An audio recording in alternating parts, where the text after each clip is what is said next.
دوسری طرف ہمارے سامنے ہمارے ملک کا نظام ہے، ہمارے ملک کے حالات ہیں۔ آپ نے اگر سوشل میڈیا کا استعمال کیا ہوگا تو سنا ہوگا، دیکھا ہوگا کہ آج ہمارے اور آپ کے اوپر کس قدر حالات پیش ہو رہے ہیں، کس قدر پریشانیوں سے ہمیں آپ کو دوچار ہونا پڑ رہا ہے۔ کہیں پہ ہمارا آپ کا قتل عام ہو رہا ہے، کہیں ہمیں آپ کو پریشان کیا جاتا ہے، کہیں گولیوں سے ہمیں آپ کو بھوک دیا جا رہا ہے، کہیں تلوار اور برچیوں سے ہم پر حملہ کیا جا رہا ہے۔ ایسا ہو رہا ہے کہ نہیں ہو رہا ہے۔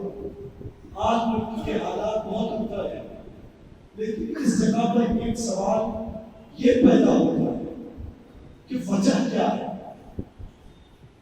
سبب کیا ہے، علت کیا ہے کہ آج جہاں دیکھیے جسے دیکھیے مسلمانوں کے اوپر، جسے دیکھیے مسلمانوں کو قتل کرنے کا ارادہ، جسے دیکھیے مسلمانوں کو مارنے کی بات، جسے دیکھیے مسلمانوں پر حملہ ہو رہا ہے، جسے دیکھیے مسلمانوں کو ظلم کر رہا ہے، اور وہ اس ظلم کے کرنے کے بعد خود کو کامیاب سمجھ رہا ہے۔ مسلمانوں کو ختم کر دیا تو خود کے لیے کامیابی کی دلیل سمجھ رہا ہے۔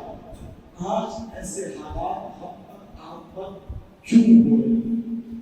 کیوں آج ہر جگہ ہم ذلیل ہو رہے ہیں؟ کیوں ہر جگہ آج ہم اور آپ ہی مارے جا رہے ہیں؟ ہمیں اور آپ ہی کو کیوں ستایا جا رہا ہے؟ کیوں پریشان کیا جا رہا ہے؟ یہ اور بات ہے کہ مسلمانوں کے اوپر ظلم کرتے کرتے، مسلمانوں کا قتل ناحق کرتے کرتے یہ طریقے اس قدر جھٹی ہو گئے، اس قدر سفاک ہو گئے، اس قدر ظالم ہو گئے، اس قدر ظلم کی عادت پڑ گئی کہ اب یہ نہ صرف مسلمانوں پر ظلم کر رہے ہیں بلکہ اپنے اوپر بھی ظلم کر رہے ہیں، اپنوں کے ساتھ بھی ناانصافی کر رہے ہیں۔ آپ نے چند دنوں پہلے منی پور کا واقعہ دیکھا ہوگا، منی پور کا واقعہ پڑھا ہوگا۔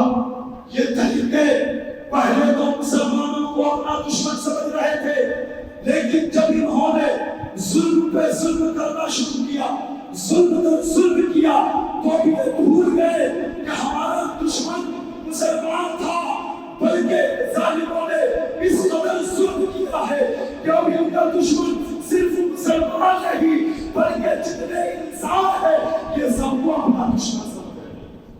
اللہ اکبر، یہ ظلم کرنے کی وجہ سے جب انسان ظلم کرنے لگے عادی ہو جاتا ہے، جدید ہو جاتا ہے، پھر اسے ظلم کرنے کی جگہ نہیں ملتی ہے تو وہ اپنے اوپر ہی ظلم کر بیٹھتے ہیں۔ اس کی مثال دیکھیں، ایک شخص ہے جو ہم سور کھاتا ہے، نشے کی چیز استعمال کرتا ہے، لیکن جب اسے وہ نشے کی چیز نہیں ملتی ہے، جب اسے نشے کی چیز نہیں ملتی ہے تو وہ کیا کرتا ہے پتہ ہے؟ اپنے نسوں کو کاٹتا ہے، اپنے ہاتھ کو کاٹتا ہے، اپنے آپ کو تکلیف دینا شروع کر دیتا ہے۔ کیوں؟ کیونکہ اسے ظلم کرنے کی عادت ہو گئی۔ پہلے تو وہ نشے کے ذریعے ظلم کر رہا تھا، لیکن جب اسے نشے کی چیز نہیں مل رہی ہے تو وہ یہ نہیں دیکھ رہا ہے کہ یہ میرا ہاتھ ہے یا کسی دوسرے کا ہاتھ ہے، یہ میرا جسم ہے یا کسی اور کا جسم ہے، بلکہ اسے ظلم کرنے کی عادت ہو گئی ہے۔ اب وہ ظلم کرنا چاہتا ہے، ظلم کرنا چاہتا ہے، دوسرے کا ہاتھ ہو یا اپنا ہاتھ ہو، وہ جب تک ظلم نہیں کرتا ہے اس کے دل کو ٹھنڈک نہیں ملتا، اس کے دل کو آرام نہیں ملتا، اس کے دل کو سکون نہیں ملتا۔ ان ظالموں نے پہلے مسلمانوں پر ظلم کیا، جب انہیں ظلم کرنے کے لیے مسلمان نہ ملے اور اس قدر ظلم کرنے کے عادی ہو گئے تو یہ اپنے اوپر ہی ظلم کرنا شروع کر دیے، اپنے لوگوں کو ہی قتل کرنا شروع کر دیے، اپنے لوگوں کو ہی مارنا شروع کر دیے۔ ایسے لوگوں کو ہی اردو زبان کے اندر آتنکواد کہا جاتا ہے، جو یہ نہیں دیکھتے کہ سامنے کون ہے، اپنا ہے، بیگانہ ہے، مجرم ہے، بے گناہ ہے، گناہ گار ہے یا بے گناہ ہے، لیتے نہیں دیکھتے. بس ان کی یہ عادت ہوتی ہے، ان کا یہ شوق ہوتا ہے کہ وہ کسی کے اوپر ظلم کرتے ہیں. اور جب وہ ظلم کرتے ہیں تو انہی ظلم کرنے والے ظالموں کو ٹیررسٹ کہا جاتا ہے. آج جو انسانیت کا دشمن ہے، آج جو مسلمانوں کا دشمن ہے، آج جو ابن آدم کا دشمن ہے، آج جو بنات حوا کا دشمن ہے، وہی حقیقت میں ٹیررسٹ ہے، وہی حقیقت میں آتنکواد ہے. آج کی حکومت کو یہ سمجھ نہیں آ رہا ہے، آج کی حکومت ان ظالموں کا ساتھ دے رہی ہے لیکن انہیں پتہ نہیں. اور آج کے نام نہاد انسان ان ظالموں کا ساتھ دے رہے ہیں اور خوش ہو رہے ہیں، نعرہ بازیاں کر رہے ہیں کہ مسلمانوں کو مارا جا رہا ہے. ارے مت بھولو، آج وہ ظالم ایک مسلمان کو مار کر ان کے خون ناحق سے اپنے دل کو تسلی دے رہے ہیں. جب وہ مسلمانوں کو خون ناحق نہ بہا پائیں گے، جب انہیں مسلمان قتل کرنے کو نہ ملیں گے، تو وہ اپنے دل کے سکون کے لیے تمہارا ہی خون بہاتا ہوگا، تمہارا ہی خون بہائے گا. آج تمہیں سمجھ نہیں آ رہا ہے، تم سمجھ رہے ہو کہ وہ اچھا کام کر رہے ہیں، تم سمجھ رہے ہو کہ وہ بہت بہتر کام کر رہے ہیں، بہت باقی کا کام کر رہے ہیں. نہیں مسلمان، جو مسلمان کا دشمن ہوتا ہے وہ نہ صرف مسلمان کا دشمن ہوتا ہے بلکہ وہ انسان کا دشمن ہوتا ہے، انسانیت کا دشمن ہوتا ہے. اگر کوئی ایک مسلمان کو قتل کرتا ہے تو وہ نہ صرف ایک مسلمان کو قتل کرتا ہے بلکہ دنیا کے اندر جتنے انسان ہیں وہ اس انسان کو نہیں بلکہ انسانیت کو قتل کرتا ہے. اور اگر انسانیت دنیا سے اٹھ گئی تو نہ ہندوستان کے اندر، نہ دنیا کے اندر، نہ زمین کے اوپر مسلمان باقی رہے گا، نہ مسلمان کے علاوہ دوسرے طرف کے لوگ باقی رہیں گے. باقی رہ پائیں گے کیا؟ کوئی بات ہی نہیں رہ پائے گا. کیوں؟ اس لیے کہ انسانیت کے اندر جس قدر مسلمان شامل ہے غیر مسلمان بھی شامل ہے. جس قدر انسانیت کا اہتمام اور ایک انسان بن کر مسلمان زندگی گزارنا چاہتا ہے، آپ اپنے پڑوس میں بسنے والے غیر مسلموں سے پوچھیں، وہ بھی یہی کہے گا کہ ہم ایک انسان بن کر زندگی گزارنا چاہتے ہیں. کوئی انسان حیوانیت کا لبادہ اوڑھ کر جینا نہیں چاہتا ہے بلکہ ہر انسان انسانیت کا لبادہ، انسانیت کا پوشاک، انسانیت کا کپڑا پہن کر آسانی کے ساتھ پرسکون ماحول میں زندگی گزارنا چاہتا ہے. یہ چاہتا ہے، ہر انسان چاہتا ہے. لیکن جب کسی ایک انسان کا قتل ناحق ہوتا ہے، ایک انسان کو ظلم مار دیا جاتا ہے، تو صرف انسان قتل نہیں ہوتا، صرف آدمی نہیں مرتا، صرف آپ کی بستی سے جو شخص قتل کیا گیا وہ ایک آدمی نہیں مرتا بلکہ پوری دنیا کی انسانیت کو قتل کر دیا جاتا ہے. پوری دنیا کے ابن آدم کو، پوری دنیا کی بنات حوا کے انسانیت کو قتل کر دیا جاتا ہے اور پھر انسان کے حق کو بل سے نظر نہیں رکھا جاتا ہے. انسان کے حقوق کو برباد کر دیا جاتا ہے، انسانیت کے حق کو ختم کر دیا جاتا ہے. اور جب دنیا سے انسانیت ختم ہو جائے گی، جب دنیا سے انسانیت ختم ہو جائے گی تو پھر اس کے بعد دنیا کی بھی کوئی ضرورت نہیں رہ سکتی. انسانیت ختم ہو جائے گی تو پھر دنیا کی بھی کوئی ضرورت نہیں رہ جائے گی، دنیا کی بھی کوئی حیثیت نہیں رہ جائے گی، دنیا کے ان حسین نظاروں کا بھی کوئی معنی اور مطلب نہیں رہ جائے گا. کیوں؟ اس لیے کہ آپ ایک 5 منزلہ خوبصورت مکان تیار کر رہے ہیں، 5 منزلہ خوبصورت مکان تیار کرانے کے بعد اس میں کوئی شخص نہ رہے، نہ آپ اس میں رہیں نہ دوسرے رہنے کے لیے آپ رہیں. بتائیے وہ مکان خوبصورت کہلائے گا؟ کہلائے گا؟ آپ جب اس میں جائیں گے کوئی آدمی اس گھر میں آپ کو نہیں ملے گا، آپ کو اچھا لگے گا؟ کبھی اچھا نہیں لگے گا. لیکن ایک جھوپڑی جس میں بارش ہوتی ہے تو پانی ہر طرف سے گرنے لگتا ہے، لیکن اس میں ایک فیملی رہتی ہے، ایک غریب ماں بیٹا رہتا ہے. تو اب وہ جھوپڑی جس میں 2 غریب ماں بیٹا بیٹے کے اوپر ماں اپنی محبت کو عام کر رہی ہوتی ہے اور بیٹا اپنی ماں کی خدمت سے اپنی زندگی گزار رہا ہوتا ہے۔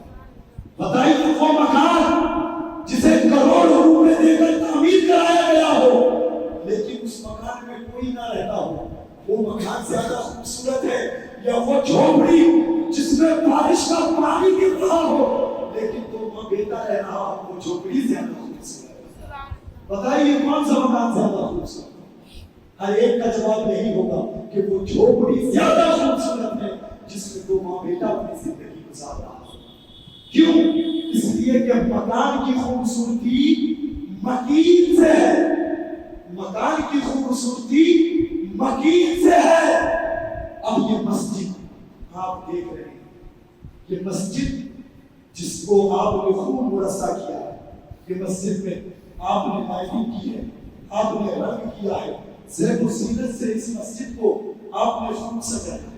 میں پوچھنا چاہتا ہوں کہ یہ مسجد اگر اس وقت اتنی حسین نہیں ہوتی تو کیا دوسرا مکان جو اس سے زیادہ مرصع ہو، اس سے زیادہ خوبصورت بنایا گیا ہو، اس مسجد سے زیادہ فضیلت اسے حاصل ہو سکتی ہے؟ اس مسجد سے زیادہ خوبصورت وہ ہو سکتا ہے؟ نہیں ہو سکتا۔ کیوں؟ اس لیے کہ یہ مسجد خوبصورت بنائی جائے یا نہ بنائی جائے، اس مسجد کو زینت بخشی جائے یا نہ بخشی جائے، اس مسجد میں لائٹنگ کا کام اور رنگ و روپ کا کام کیا جائے یا نہ کیا جائے، کر دیا جائے تو بھی یہ مسجد اللہ کا گھر ہے، نہ کیا جائے تو بھی یہ مسجد اللہ کا گھر ہے۔ اب اس مسجد کو جو نسبت حاصل ہے، اس مکان کا مقیم، اس مکان کا مالک پروردگار ہے، لہذا اس کی خوبصورتی سے یہ مسجد خوبصورت نہیں کہہ جائے گی بلکہ اس مسجد کا مالک پروردگار ہے، اس لیے یہ مسجد سجائی جائے تب بھی سب سے خوبصورت ہے، نہ سجائی جائے تب بھی سب سے خوبصورت ہے۔ تو مسجد یہ اللہ کا گھر ہے، اللہ کا گھر ہے، اس گھر کا مالک اللہ ہے، اور گھر کی خوبصورتی گھر والوں کی وجہ سے ہوتی ہے، مکان کی خوبصورتی مکان والوں کی وجہ سے ہوا کرتی ہے۔ آج چیخ چیخ کر تم کہتے ہو، آج چیخ چیخ کر پوری دنیا کہہ رہی ہے، ہم فخر کے ساتھ کہتے ہیں کہ ہمارا یہ ملک عزیز ہندوستان تمام ممالک سے خوبصورت ہے۔ یہ سبحان اللہ، لیکن اس کی خوبصورتی کی راز کیا ہے؟ ہم نے پہلے ہی بتایا کہ مکان کی خوبصورتی مکین سے، ملک ہندوستان اگر خوبصورت ہے تو کس وجہ سے ہے؟ ملک ہندوستان اگر خوبصورت ہے تو ہندوستان کے اوپر بسنے والے انسان کی وجہ سے خوبصورت ہے۔ ہر مکان کی خوبصورتی مکین کی وجہ سے ہے۔ اگر ہندوستان خوبصورت ہے تو یہاں بسنے والے لوگوں کی وجہ سے خوبصورت ہے۔ اگر ایک ایک کر کے ہندوستان کے اوپر بسنے والے لوگوں کو قتل کر دیا جائے گا تو نہ ہندوستان خوبصورت باقی رہ جائے گا، نہ ہندوستان کے شہر خوبصورت رہ جائیں گے، نہ ہندوستان کے گاؤں خوبصورت رہ جائیں گے۔ اگر ہندوستان کی خوبصورتی کو باقی رہنے دینا چاہتے ہو تو ہندوستان کے اوپر بسنے والے انسان کو ان کے حقوق کے ساتھ بسنے کا حق دلایا جائے، حق دلایا جائے، تبھی جا کر یہ ہندوستان خوبصورت کہلائے گا۔ آج آپ دیکھ رہے ہیں طرح طرح کے ظلم ہو رہے ہیں، لیکن ہمیں اور آپ کو ان ظلموں کے باوجود حکم یہ دیا گیا ہے کہ ہم اور آپ ہر حال میں اپنے رب کا شکریہ ادا کرتے رہے، ہر حالات پر صبر کے دامن کو تھامے رہے۔ اس لیے کہ کربلا کے میدان میں امام پاک نے ہمیں اور آپ کو ایک ہی درس دیا ہے، کتنا بھی ظلم ہو جائے، کتنا بھی تمہارے اوپر کتنی بھی سختیاں ہو جائے، کتنی بھی زیادتیاں ہو جائے، تمہیں ہر حال میں اسلام کا دامن تھامے رکھنا ہے، صبر پر تمہیں استقامت حاصل کرتے رہنا ہے۔ آج یہ دنیا سوچ رہی ہے کہ ایک دو مسلمان کو یا 100-200 مسلمان کو 500 مسلمان کو قتل کر دیا جائے تو اسلام ختم ہو جائے گا۔ ارے تم کسے ڈرا رہے ہو؟ ہم نے تو کربلا کے امام کو پڑھا ہے، ارے ہم اپنی جان کو قربان کر سکتے ہیں، اپنے خاندان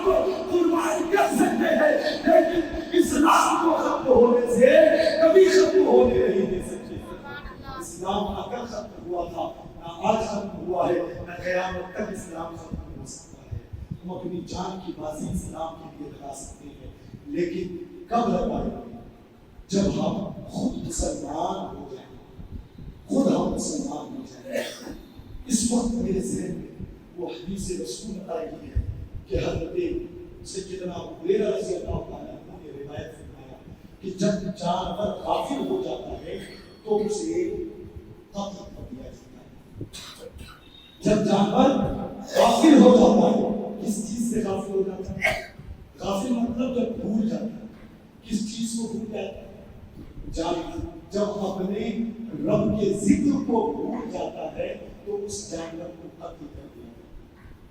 بعض روایتوں میں آیا ہے جنگلوں کے درخت, جنگلوں کے درخت, درخت مانے گھاس اس وقت تک نہیں کاٹے جاتے ہیں جب تک کہ وہ درخت اللہ کا ذکر کرتا رہتا ہے. کہیے بھائی سبحان اللہ. جب تک درخت جنگل کے اندر اللہ کا ذکر کرتے ہیں اس وقت تک ان درختوں کو کاٹا نہیں جاتا ہے. حضرت سیدنا جنید بغدادی رضی اللہ تعالیٰ عنہ فرماتے ہیں کہ ایک شخص نے مجھے تحفے میں ایک پرندہ دیا. پرندہ پاکھی, پاکھی. ایک آدمی نے مجھے تحفے میں یوں ہی ہدیتاً مجھے ایک پرندہ دیا. میں نے اس پرندوں کو لیا اور لینے کے بعد پنجرے میں داخل کر دیا, پنجرے میں رکھ دیا. جنید بغدادی فرماتے ہیں کہ ایک دن اس پرندے نے مجھ سے کہا کہ جنید بغدادی تو نے مجھے پنجرے میں قید کر دیا ہے اور تو خود اپنے دوستوں کے ساتھ رہتا ہے, اپنے دوستوں کے ساتھ رہتا ہے, اپنے گھر والوں کے ساتھ رہتا ہے, لیکن تو نے مجھے پنجرے میں قید کر کے رکھا ہے. کا مطلب کہ تو جس طرح اپنے دوستوں کے ساتھ رہتا ہے میں اب اپنے دوستوں کے ساتھ نہیں رہ سکتی. کچھ کیا کہتے تو میں تو نہیں رہ سکتی. جنید بغدادی نے چونکہ اس پرندے کی اس گفتگو کو سنا تو سننے کے بعد فوراً پنجرے کے دروازے کو کھولا اور اس پرندے کو آزاد کر دیا. اس پرندے کو آزاد کر دیا. تو جب وہ پرندہ آزاد ہوا, جب وہ چڑیا آزاد ہوئی تو اپنے پر کو مارنے سے پہلے, اڑنے سے پہلے وہ دوبارہ جنید بغدادی کو کہتی ہے اے جنید بغدادی ایک دن کی غفلت اور اتنے دن پنجرے پہ بند رہی. یعنی ایک ہی دن ایسا ہوا جس دن میں نے اللہ کا ذکر نہیں کیا. ایک ہی دن ایسا ہوا تھا جس دن میری زبان سے اللہ کا ذکر نہیں نکلا, جس دن میری زبان سے اللہ کی تسبیح نہیں نکلی, جس دن میری زبان سے اللہ کی تکبیر, اللہ کی تحمید نہیں نکلی. اور مجھے صیاد نے, شکاری نے مجھے شکار کر دیا اور اس ایک دن کی سزا اتنے دنوں تک میں اس پنجرے کے اندر قید رہی. اے جنید بغدادی آج میں تم سے وعدہ کرنے جاتی ہوں کہ اب جب تک میرا انتخاب نہیں ہوگا میں کسی بھی دن اللہ کے ذکر سے غافل نہیں ہو سکتا. کیا پتا چلا, کیا پتا چلا؟ ایک غیر مکلف جانور یعنی جس کے اوپر شرع شریف کی تکلیف نہیں دی گئی, جو مکلف نہیں ہے, جس کے اوپر ذکر کرنا واجب نہیں ہے, جس کے لیے نماز, روزہ, حج, زکات فرض نہیں ہے, وہ جانور جس پر فرض نہیں ہے وہ اگر ایک دن اللہ کے حد سے غافل ہو جائے تو اسے شکار کر دیا جاتا ہے, پنجرے میں بند کر دیا جاتا ہے. تو ہم جیسے مسلمان جو مکلف بھی ہیں, شرع شریف کی تکلیف بھی دی گئی ہے, نماز بھی فرض کیا گیا ہے, روزہ بھی فرض کیا گیا ہے, حج بھی فرض کیا گیا ہے, زکات بھی فرض کیا گیا ہے, اگر ہم اور آپ نہ صرف ایک دن بلکہ تشریف لائے ہیں پھر کب آئیں گے؟ اللہ تعالیٰ توفیق دے, اثر سے سب حاضر ہونے لگے گا. یہ آپ نے سنا کب آئیں گے میں نہیں کہوں گا, اس لیے کہ ہو سکتا ہے میں کہہ دوں اور میرے کہنے کی وجہ سے آپ کی مصیبت پائیں, اس لیے میں نہیں کہوں گا. میں تو یہی دعا کروں گا کہ آج آئے ہیں, اللہ تعالیٰ اصل میں بھی آنے کی توفیق عطا فرمائے. تو ہم کب آئیں گے؟ اپنے بارے میں خود پوچھیں. لیکن جب جانور غافل ہو جائے تو اس جانور کو قید کر دیا جاتا ہے. تو اگر مسلمان ایک ہفتے تک یاد الہی سے غافل ہو جائے تو اسے کیا کیا کیا جائے, اس پر کیا کیا ظلم ہونا چاہیے. اب خود حساب لگائیے نا, کاروبار کرتے حساب کرتے ہیں نا, تو ایک دن غفلت پر مہینوں خیر کی سزا ملتی ہے, تو ایک ہفتہ غفلت کرنے پر کتنی سزا ہو سکتی ہے. حساب لگائیے. اس سزا کے اعتبار سے اپنے آپ کو دیکھیے اور سوچیے کہ آج مسلمانوں کا جو ہو رہا ہے کس وجہ سے, آج مسلمانوں کے ساتھ جو ہو رہا ہے کس کی وجہ سے. یہ ہمارے اور آپ کی شامت نفس کی وجہ سے ہو, یاد الہی سے غفلت کی وجہ سے ہو, ذکر الہی سے غافل ہونے کی وجہ سے ہو رہا ہے. صبح کے وقت اللہ کی رحمتیں نازل ہوتی ہیں اور صبح کے وقت پوری دنیا سیر و تفریح کر رہی ہوتی ہے, تب مسلمان سو رہے ہوتے. بتائیے جب مسلمان, جب اللہ کی رحمت نازل ہوتی ہے اس وقت سو رہا ہوتا ہے. جب صبح کے وقت رحمت ہی نازل نہیں ہوئی تو دوپہر میں برکت کہاں سے مل سکتی ہے, شام کے وقت برکت کہاں سے حاصل ہو سکتی ہے. جمعہ کے دن ہزار کو وقتی نماز مسجد کو ڈالے, مسجد کے سائے پہ جگاتی ہے, مسجد کے سائے پہ جگاتی ہے. مسجد کا سایہ جن کے گھر پر پڑ رہا ہے, کم از کم یہ تو خیال کریں کہ اللہ نے ہمیں اتنی بڑی توفیق دی ہے کہ اپنے گھر کے سامنے ہمارے گھر عطا فرمائے, اپنے گھر کے سامنے ہمیں گھر عطا فرمائے. ہم تو کم از کم اللہ کے گھر کو آباد کریں. کہ مسلمانوں تم اللہ کے گھر کو آباد کرنے کے لیے جب اپنے گھر سے چل کر آتے ہو, چاہے 1 کلومیٹر سے ہو یا 2 کلومیٹر سے ہو, تم اپنے گھر سے روانہ ہوتے ہو, پہلا قدم رکھتے ہو, تم اللہ کے گھر کو تنہا آباد کرنے آتے ہو. پروردگار تمہارے گھر کو آباد کرنے کے لیے آسمان سے فرشتوں کو نازل فرمانے والا ہے. آؤ تو صحیح, کیوں سوچ رہے ہو 2 کلومیٹر سے آپ کے گھر کیا حال ہوگا. ارے آؤ تو صحیح, آ کر دیکھو. تم مسجد میں آؤ گے, پروردگار تمہارے گھر میں اپنے رحمت کے فرشتوں کو نازل فرمائے, وہ تمہارے گھر میں رحمت اور برکت لے کر حاضر ہے. میں یہ عرض کر رہا تھا کہ آج جو کچھ ہو رہا ہے یہ صرف ان کی وجہ سے نہیں بلکہ اس میں کچھ ہمارا بھی قصور ہے.